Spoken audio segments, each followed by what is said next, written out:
La cultura maya. Su temporalidad. Su cultura y arte se desarrollaron desde el periodo preclásico en el año 200 a.C.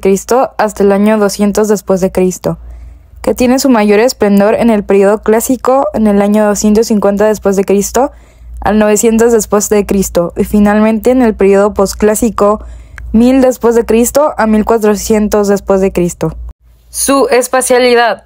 La cultura maya se localiza en el sureste mexicano y parte de Centroamérica en Chiapas, Quintana Roo, Tabasco, Campeche, Yucatán, así como en Guatemala, Honduras y parte de El Salvador. Organización social de la cultura maya. La sociedad maya estaba dividida en la siguiente pirámide social. Almején.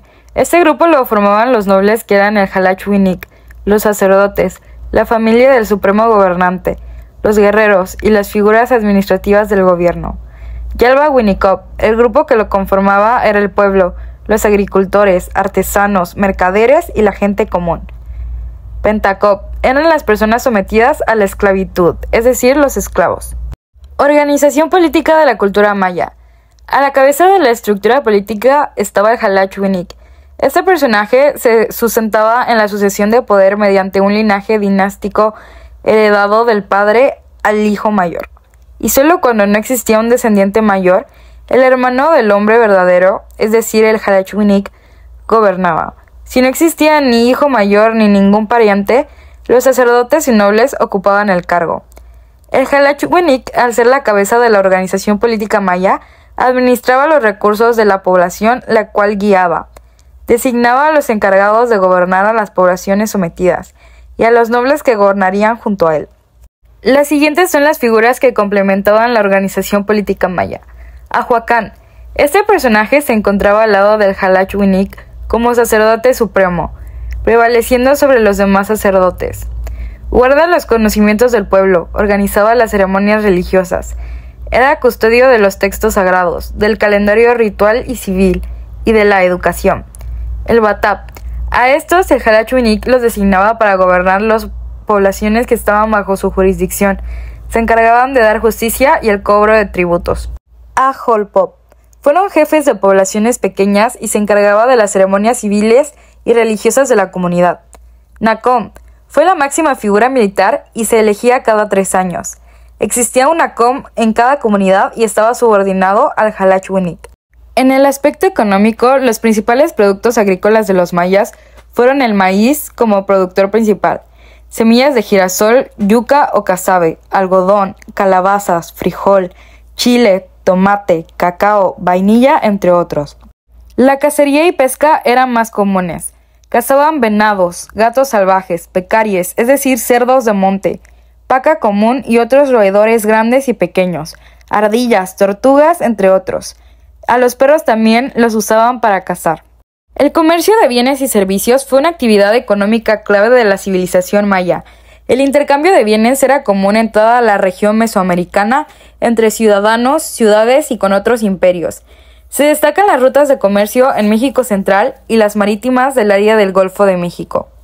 Los principales bienes comerciados fueron el cacao, la obsidiana, cerámicas, textiles, herramientas de cobre y piedra, maíz, pescado, chocolate, joyas, piedra caliza, madera, juguetes, papel, libros, armas, cobre, oro, ñame, miel, sal, frijol y aguacate. En general, el comercio entre grandes ciudades o por fuera del imperio se daba a través del trueque, mientras que las transacciones del día a día entre ciudadanos se daban usando moneda o dinero. En ese sentido, era común que se usara el cacao como medio de intercambio. Aspectos importantes en la cultura maya. El número 0. Los mayas eran grandes matemáticos. Se dice incluso que esta civilización inventó el número 0 mucho antes que los europeos. No obstante, también se dice que el uso de este número data siglos atrás con los olmecas. Ellos usaban símbolos para representar los números.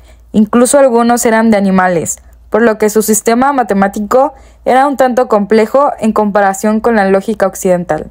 La astronomía. Una de las aportaciones culturales de los mayas con más trascendencia es la astronomía. Sus calendarios basados en el Sol y la Luna dieron pie además para analizar los movimientos de los planetas, además de que es increíble el nivel de exactitud con respecto al movimiento lunar.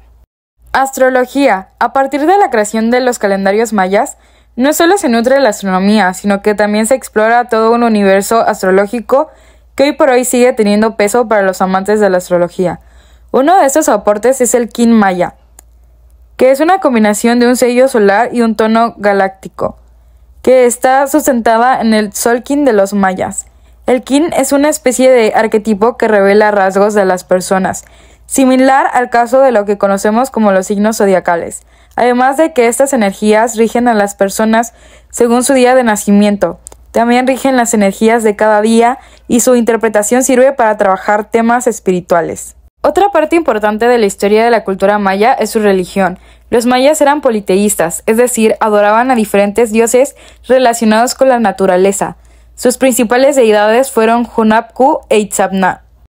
Arquitectura. Los mayas fueron constructores de magníficos recintos cívico-ceremoniales, orientados por principios religiosos y cosmogónicos. Algunas características propias de los edificios mayas son su construcción sobre las plataformas o basamentos altos, amplios espacios abiertos en su interior en donde se realizaban las celebraciones rituales y la bóveda maya, que se creaba al ir acercando hiladas de piedra de los muros laterales hasta que en la parte superior solo quedaba un corto espacio que cerraba con una pequeña plancha de piedra. Sus construcciones marcaron modalidades especiales con el arco falso, bóveda maya, cresterías, estelas y altares. Asimismo, la pintura mural se integraba a la arquitectura monumental como en Palenque, Uxmal, Tikal, Quiriguá, Tajín, Copán, entre otros. Los materiales de construcción van desde la piedra caliza, arenisca, mármol y madera como la caoba y el zapote, por ser muy resistentes a los ataques de las termitas y abundantes en la región. Se distinguen tres estilos arquitectónicos del centro y norte de Yucatán aproximadamente en el año 600 a 1000 después de Cristo, en el traslape de los periodos clásico y posclásico, que son el río Bec, Chinis y Puc. El propósito del estilo río Bec dejó de ser de carácter religioso para adoptar una intención histórico-conmemorativa. El estilo chiní se caracterizó por la ausencia de torres y las construcciones bajas. Por su parte, en el estilo Puc fueron comunes los portales frontales rodeados de mandíbulas de serpientes y las fachadas completamente recubiertas de espirales y otros adornos tallados de manera exuberante. Otros ejemplos arquitectónicos son Copán. Copán fue centro ceremonial gubernamental y punto de reunión para la celebración de congresos de los astrónomos de la antigua civilización maya, ubicado en Honduras, cercana a la frontera con Guatemala. La ciudad desarrolló su estilo escultórico de vuelto redondo. Se caracteriza por la estructura en forma de I para la construcción del juego de pelota, mismo que era de carácter religioso y muy practicado por los mayas, en donde el ganador era sacrificado en honor a los dioses. Palenque. Palenque es la ciudad maya ubicada en Chiapas y se distingue por su alto nivel arquitectónico y escultórico.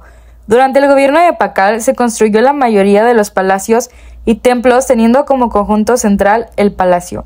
A su muerte, su hijo Kinich Khan le sucedió y continuó las obras arquitectónicas y escultóricas que había iniciado su padre, además de terminar la construcción de la famosa tumba de Pacal el Grande. El Templo de las Inscripciones alberga 3 tableros grabados con inscripciones jeroglíficas que describen la historia de la dinastía y los hechos de Pacal el Grande, el cual cuenta con su cripta funeraria en el interior. Tikal, lugar de las voces o lugar de las lenguas en maya, es una de las ciudades más grandes del periodo clásico y se localiza en Petén, Guatemala. La Acrópolis Central fue su centro administrativo conformado por residencias, estelas, piedras talladas, el palacio y 6 templos piramidales con relieves en dinteles grabados y tallados en madera de chico zapote que cubrían los vados de su entrada. Los templos son Templo del Gran Jaguar o Templo Principal, Templo de las Máscaras o Pirámide de la Luna, Templo del Gran Sacerdote, Templo de la Serpiente Bicéfala, Templo de las Inscripciones. La característica arquitectónica de esta ciudad maya es el uso de la bóveda de piedras saledizas, conocido como el arco maya. Escultura. La escultura maya estuvo destinada al espacio público y rituales, empleando los materiales de roca caliza con bajos relieves bajo un estilo realista. Los temas principales fueron los reyes, nobles y sacerdotes acompañados de escritura jeroglífica. con nombres, títulos y hazañas del personaje. Su canon de belleza respeta los pies de perfil y uno tras otro decorados con tocados realizados en oro o policromados. Bien destacan sus estelas, que son monolitos de piedra con textos grabados a través de los jeroglíficos que nos permiten ir descubriendo el maravilloso mundo de este gran imperio maya. Seguramente la escultura más relacionada con la cultura maya tolteca es el chacmol o garra roja de Chichén Itzá, perteneciente al posclásico temprano en el año 900 a 1950 después de Cristo, como en la que se esculpió a un mensajero entre los hombres y los dioses llevando ofrendas. En ella, además, se evidencian los rasgos de varias culturas mesoamericanas. Otra impresionante obra, entre una colosal variedad, son los portaincensarios de Palenque, especie de braseros en los que se quemaba incienso, sangre y otras ofrendas que en promedio medían 1.20 metros de altura y pesaban 65 kilos. Aparecieron hacia el año 500 después de Cristo y hasta 350 años más tarde, pertenecientes al periodo clásico. La pintura mural de los mayas se destacó por su belleza y por ser una valiosa fuente para conocer más de su compleja cultura, por su estilo narrativo. Las pinturas de Bonampak, Chiapas, son las más famosas debido al extraordinario estado de conservación, aunque no son las únicas. Se cree que las ciudades mayas, en las que predomina el tono de piedra desnuda, debieron estar totalmente pintadas. A pesar de que tienden a deteriorarse con facilidad, se conservan ejemplos prácticamente de todas las épocas en distintas regiones. También se empleó para decorar libros, vasijas y construcciones que van desde la moral a la de códices y vasijas bajo las categorías de dioses y sus símbolos, rituales, augural e histórico. La figura humana se plasmaba bajo un trazo realista donde se refleja el papel que desempeña en la sociedad y que nos permite conocer el contexto de la obra que se marcan en la línea temática de acontecimientos bélicos, ceremonias rituales, esquemas genealógicos, incursiones punitivas, estilo narrativo en escenas del poder de los gobernantes deificados, el árbol sagrado, el inframundo acuático y el culto a sus antepasados. Técnicamente no lograron el manejo de la perspectiva, pero alcanzaron la vida y movimiento, gracias a la dinámica fluidez de la línea y la combinación de ejes verticales, horizontales y diagonales. La cerámica. La cerámica llegó a su apogeo en las épocas clásica y posclásica. Las muestras son abundantes y muy variadas, con formas circulares y cilíndricas en platos, vasos y vasijas. En la decoración utilizaron el color en ricas combinaciones con pigmentos naturales y minerales. Los temas eran geométricos, representando personajes o escenas de la vida cotidiana. Estas piezas las construirán para el uso doméstico o para los rituales, consecuentemente su forma y decoración era muy variada. Además del periodo clásico, una de las etapas más importantes en las que a cerámica y alfarería se refiere fue la del posclásico temprano en el año 1250 después de Cristo, cuando llegaron la metalurgia y el trabajo de mosaico con turquesa. Desaparecieron las notables figurillas antropomorfas y isomorfas, así como la apreciada cerámica polícroma de la época clásica. En el posclásico tardío, en el año 1517 después de Cristo, las urnas antropomorfas se fabricaban en serie. Cierto es que ninguna otra cultura pudo superar a la maya en cuanto al pulimiento de las superficies, el uso de una amplia gama de colores y el magnífico acabado. El arte y la cultura maya dejó una gran herencia, por lo que se le considera patrimonio artístico y cultural, puesto que dota de identidad a las tradiciones y costumbres de la región, desde festejos y ceremonias, mismas que se realizan en distintas comunidades dispersas por los estados sur de México. De ahí la importancia de preservar la lengua y cultura, ya que simboliza la identidad de la población nativa y no nativa de estos estados. Por esas razones existen programas federales y estatales para la difusión y la permanencia del patrimonio cultural que buscan fortalecer la identidad del pueblo maya e impulsar la promoción de las costumbres y tradiciones. En el artículo 2, la Ley de Preservación y Promoción de la Cultura tiene las siguientes finalidades: contribuir al cuidado del patrimonio autóctono, histórico, arqueológico, arquitectónico, documental y artístico de la cultura regional, nacional y universal. Fomentar el desarrollo de aquellas actividades que fortalezcan la identidad cultural en concordancia con los propósitos y valores de la cultura nacional. Fomentar la profesionalización de los servicios de educación artística y promotores, agentes y animadores culturales. Y generar acciones y promover políticas de estímulo fiscal a todas las iniciativas de rescate, preservación y promoción de nuestro patrimonio cultural que lleven a cabo las asociaciones, patronatos y fundaciones.